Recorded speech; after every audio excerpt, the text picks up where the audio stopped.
সবাইকে প্রথমেই জানাই ঈদ মোবারক। সকালবেলা ঘুম থেকে উঠেই ঈদের প্রস্তুতি নিচ্ছিলাম, নতুন জামা কাপড় বের করছিলাম। কারণ ঈদ বলে কথা, ঈদ মানেই আনন্দ, ঈদ মানেই খুশি। আর ঈদ মানেই নতুন জামা কাপড়।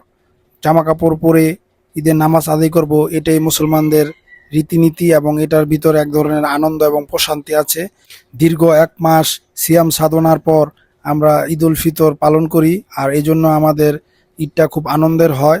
তো আমি প্রথম জামাত ধরতে পারিনি, তাই দ্বিতীয় জামাত ধরার জন্য বের হয়েছি।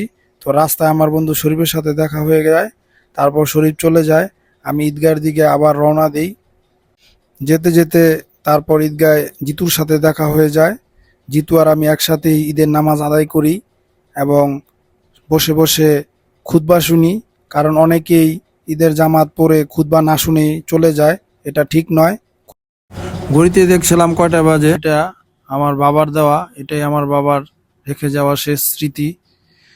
নামাজ শেষে কবরস্থান গিয়ে বাবার জন্য দোয়া করলাম, বাবা যেন ভালো থাকে এবং সবাইকে আবার ঈদ মুবারক।